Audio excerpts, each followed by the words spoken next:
Hi everybody, hope you're okay. I'm down here at Bailey in Bristol once again, and I'm going to look at a couple of brand new ranges which they are launching in summer of 2025, namely the Pegasus Grande Black Edition, and as you can see behind me, the Phoenix Black Edition. Now in this video we're going to focus on the Phoenix, but if you do want to check out the Pegasus Grande Black Edition, I'll put a link to that video in the description down below. How many times can I say Black Edition in this video, do you think? Well, we'll see. The one we have behind us is the 640. It's a layout that we're very familiar with as we used to own a 640 years ago. So let's have a closer look away from these annoying seagulls.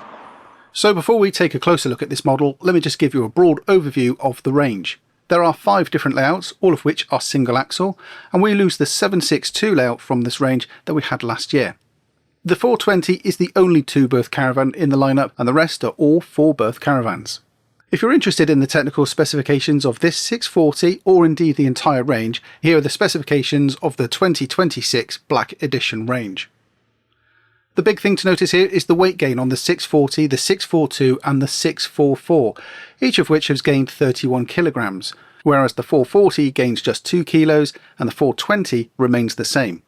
And whilst we're chatting about things that remain the same, the recommended retail price has not increased, which is great to see. So let's have a closer look at this Phoenix Black Edition 640. Perhaps the most noticeable difference from the exterior is the new sleek profile at the front of the caravan. This profile is borrowed from the Unicorn and the Alicante Grande, and although the front window isn't the same as the Infinity window on those ranges, its new profile makes the central window look very smart indeed. With the new graphics on the sides, offset with the grey panels, the Phoenix really has come a long way in its appearance. And of course, being a Black Edition, we also have the obligatory black alloy wheels. The rear of the caravan has been slightly updated. Like the other caravan ranges, the rear now has these 2 pillar mouldings either side, and I think the new graphics really are very smart for this edition. One thing missing again though is the rear high level brake light. I would love to see this across all the ranges, not just the Unicorn or the Alicante. So that's the exterior of the caravan. Let's nip inside and take a closer look. The front seating you see here is upholstered in the standard Echo fabric, but there is an optional Lima fabric which is child and pet proof, with bolsters and scatter cushions too. These 2 seats make up a double bed by 6'2" by 4'6", which is no different to the previous ranges. At the front on the chest is a wireless charging point, which is perfectly situated in my opinion, but of course if you need more charging points, well, there's USBs available in the spotlights. Speaking of which, the spotlights, locker handles, catches and taps are all of course black, and this doesn't look too bad against the stone grey finish on the lockers. Moving on to the kitchen, the pull-out flap is now standard, as well as the white sandstone splashback, and that mirrors the finish on the worktops, but again there are exposed screw fittings in the corners. I'm not sure about the current trend on black taps. What are your thoughts? This isn't just Bailey, but it's a trend across the entire industry.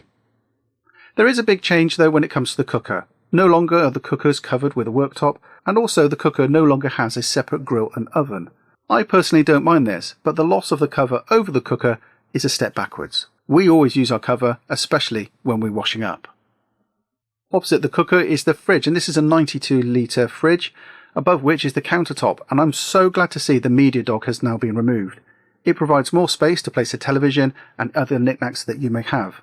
Oh, and speaking of knickknacks, the addition of these 2 shelves above the counter is a really smart move. And yes, you still do get the Sonos soundbar. So let's go on to the washroom, and here's the big change for the 640 this year. Bailey have swapped over the pocket sliding door with the hinge door and added a bifold section to this door as well. So what does this actually achieve? Well, 2 things actually. First of all, it increases the walkway through from the washroom to the bedroom. It provides us a great corridor here to walk through, providing a lot more foot space around the bedroom. The other thing it does is here in the washroom, because this folds out wider, it creates a lot more space if we need to use the washroom. As you can see, there is much more space around the toilet and the walking space between the shower and the wash basin. The basin comes with a black tap and is offset from the wall, which I think is going to be a problem in keeping it clean. Speaking of which, the shower is also black, which I think is going to be a real issue keeping it look smart, especially if this is used in a hard water area. Moving into the bedroom, the new open space on the floor really does make access to the bedroom a lot easier. The bed, as in previous models, measures up as 6'3" by 4'5" inches. Either side of the bed are 2 good-sized wardrobes, and at the foot of the bed is a cupboard for bits and bobs, above which is the second TV point. Now I'm not sure if production models will come with a TV bracket here, but this one hasn't. So that's the Bailey Phoenix Black Edition 640, a lovely caravan. but I think it's created a bit of a problem. Apart from a different type of heating, apart from there being no solar panel on the roof, what really is different between this caravan and something like the Unicorn or the Alicante Grande?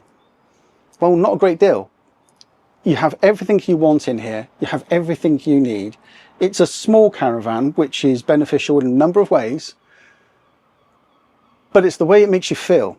And I've been sat here now for about 20 minutes, looking, pondering, thinking, playing that fantasy role game of this perched on a pitch somewhere, the family running around. This caravan does everything that you need it to do, and it does it in a way that no other range does. Simple things like the seats, the backs of the seats are the right height, the way the cushioning feels, the look, the colour scheme, the ambience, just the very simple, simplistic trim level that this caravan has. I think it works really, really well. It does make it difficult to justify a Unicorn or an Alicante or any other premium range caravan, because this provides absolutely everything you need. You can obviously have a solar panel fitted at the dealership, bargaining tools when you're buying the caravan. There are other things you can add into it. You could add in Wi-Fi. I mean, this thing's pre-wired for it. Obviously, you can add a motor mover into it. The only thing I might find a bit tricky is to see if you can actually retrofit a air conditioning unit here in the caravan. I don't quite think there's enough space there. I might be wrong, but it'd be interesting to find out. I'm so happy that they've removed that media station. That was horrendous in the last one. That now is a lot more sense, a lot more space to put your TV. And I think the addition of these things, these sound bars, I think that's a great move forward. So if you like this caravan, give it the thumbs up. If you don't like it, give it the thumbs down.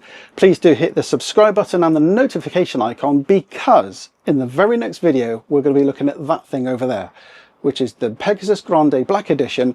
And that particular layout is exactly the same as this one, just a little bit bigger. So stay tuned for that one.